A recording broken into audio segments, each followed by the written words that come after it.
Preste atenção. O motivo pelo qual você não está conseguindo aquilo que você quer é porque você está querendo mudar a situação e não a si mesmo. Na verdade, existem 3 problemas aqui. O primeiro é que poucas pessoas param, pensam e chegam à conclusão: meu problema é minha noção de eu. O segundo problema, que talvez até decorra do primeiro, é que poucas pessoas estão dispostas a mudar a si mesmas. Todo mundo quer mudar a condição em que vive. As pessoas gostam de si, da sua noção de eu, mas elas não gostam das características desse eu ou da circunstância em que esse eu vive. E o terceiro problema é a síntese dos 2 primeiros. Elas não percebem que toda transformação passa pela transformação da sua noção de eu, isto é, o autoconhecimento. É no conhecer-se que reside a realização de todos os nossos sonhos. Conhecer-se é a necessidade absoluta, tudo o resto é secundário. Mas então, quem é você? A primeira coisa que você precisa entender é que nada do que você pensa sobre si é verdadeiramente você. Comece a entender quem você não é. Quando você percebe quem você não é, há grandes chances que aquele que você é, quem você é, se revela a você. Entenda? Não é simples dizer quem você é, principalmente em palavras, porque se fosse, esse dilema poderia ser resolvido em 5 minutos, numa única frase. Eu diria para você quem você é, ou alguém diria, e você ficaria repetindo isso e pronto, agora você saberia quem você é. Por isso, o caminho é começar por entender quem você não é. E você pode fazer isso de 2 formas. Uma é fazer isso que você está fazendo, estudando, buscando o autoconhecimento, mas poucas pessoas seguem esse caminho. Para a maioria, esse processo começa diante de uma grande perda. Quando uma pessoa perde algo que ela acredita que é muito valioso para ela, e com o qual ela se identificou, algo como status, dinheiro, família, um relacionamento, ou quando a morte ou uma doença aparece, muitas vezes as pessoas quase que de repente despertam para quem elas verdadeiramente são. Por quê? Porque algo é tirado delas, algo com o qual elas se identificaram por muito tempo e que se tornou parte do sentido de eu, algo que elas acreditavam que elas eram, foi removido delas. E claro, isso no início muitas vezes leva a grande sofrimento. É como se a vida tivesse acabado também, porque o que essa pessoa era não existe mais. Isso acontece muito quando uma pessoa perde suas posses, por exemplo. Havia tanta identificação com essas posses que quando essas posses são removidas, essas pessoas têm a impressão que nada sobrou, mas elas ainda estão aí. Ou quando alguém perde uma posição social, um cargo, um emprego, uma posição com a qual essa pessoa estava identificada. Isso pode ser extremamente devastador. Se toda a minha noção de eu estava identificada nessa posição, quem sou eu agora que eu perdi essa posição? Ninguém. Diante dessas perdas, seja de um ente querido, das riquezas materiais, ou mesmo de uma posição social com a qual essa pessoa estava identificada, ela se vê, de repente, diante de um enorme vazio. E a pergunta que surge é: quem sou eu? E a resposta é: eu não sou mais ninguém, eu perdi tudo. E diante dessa pergunta, a pessoa está, embora muitas vezes ela não saiba disso, diante de 2 caminhos.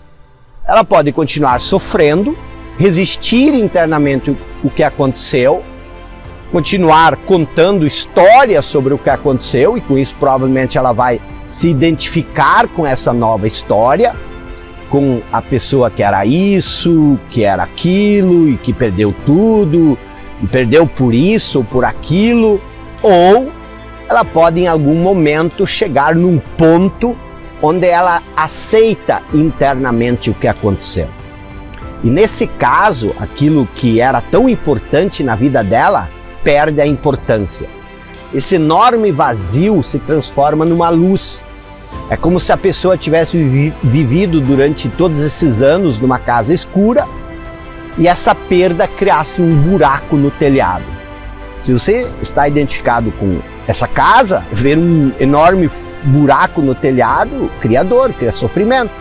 Mas para além do telhado existe uma luz que você nem sabia que existia e agora ela entra na casa. E quando você aceita esse buraco que de repente surge no telhado, e quando você se concentra na luz, você passa a perceber as coisas à sua volta de um modo diferente. Você vê cores, brilhos, belezas que antes você não era capaz de ver.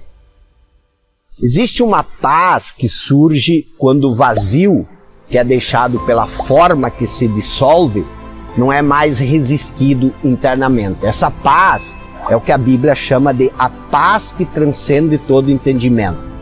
Porque é uma paz que você não consegue explicar, ela está além da mente.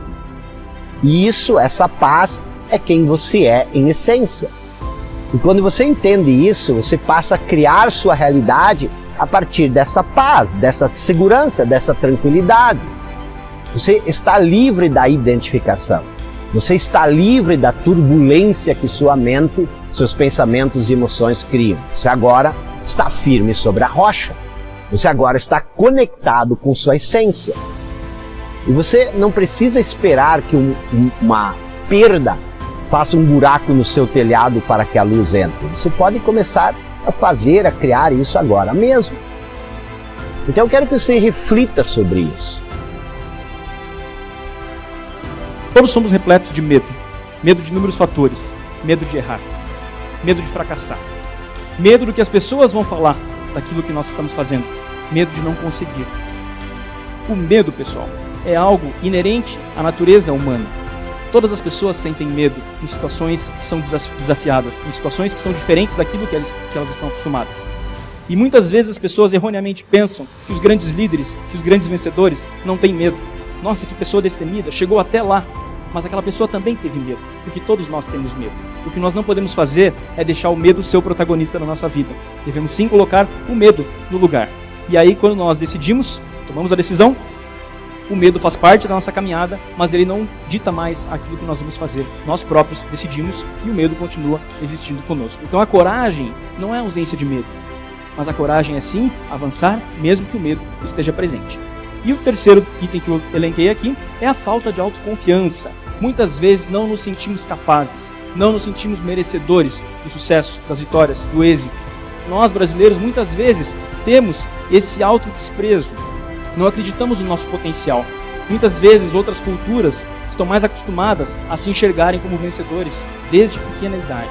Então a falta de autoconfiança muitas vezes é aquilo que também nos impede de avançar rumo aos nossos objetivos. Aqui estão 3 tipos de dificuldades que surgem na nossa vida durante a nossa caminhada. E é importante também refletirmos a respeito da finalidade das dificuldades. Muitas vezes queremos fugir das dificuldades, mas as dificuldades são algo benéfico na nossa vida. É por meio das dificuldades que nós conseguimos crescer degrau a degrau na nossa escalada de evolução, na nossa escalada de exteriorização da nossa capacidade. Todos nós, de certa forma, somos assim. Somos movidos a desafios. Só que em algum momento da nossa história, muitas vezes perdemos a noção de que a dificuldade é algo que vem nos ajudar. E começamos a achar que a dificuldade é um obstáculo que não consegue ser transposto. Então, esta visão a respeito da dificuldade é fundamental. Não no sentido de buscarmos dificuldades voluntariamente, deixe que elas venham ao natural. Mas quando surgir alguma dificuldade, que nós tenhamos a certeza de que aquilo que apareceu para nós, apareceu porque nós temos condições e capacidade de superá-las. Por meio da superação das dificuldades, nós vamos aprendendo a viver cada vez melhor a nossa vida. A importância da decisão. Quando nós tomamos a decisão, as coisas começam a acontecer. As pessoas gostam de colaborar. Pessoas, colaboradores surgem para nos ajudar a concretizar os nossos objetivos. Então a decisão é fundamental. Por mais que nós não saibamos ainda como fazer, se nós temos algo dentro de nós dizendo faça isso, tome a decisão e faça. Porque com certeza as coisas vão acontecer. O segundo ponto é a disciplina. A disciplina é fundamental. A disciplina é você manter o foco naquilo que é necessário e muitas vezes abrir mão do resto. Abrir mão de coisas que não são tão necessárias para que você possa alcançar os seus objetivos. Então é um ponto muito importante para que nós consigamos o êxito na vida. E por fim, a resiliência. Porque a resiliência faz com que você tire as lições das dificuldades, que você aprenda aquilo que as dificuldades vêm trazer para a sua vida e incorpore isso ao seu caráter. No momento que uma próxima dificuldade surgir, você está mais confiante para enfrentar aquela dificuldade e conseguir avançar cada vez mais rumo ao sucesso. A decisão nos ajuda a enfrentar o medo. Quando nós tomamos a decisão, com medo ou sem medo, vai. E aí nós começamos a superar o medo na nossa vida. Que a decisão de fazer acontecer está dentro de cada um de nós. Se a situação externa não está propícia ainda, crie você uma própria situação em que você consiga resolver aquilo que precisa ser resolvido. Não espere de fora. Quando nós assumimos a responsabilidade pela nossa vida, nós deixamos de esperar que as coisas aconteçam para então sermos protagonistas. Nós nos tornamos protagonistas desde já.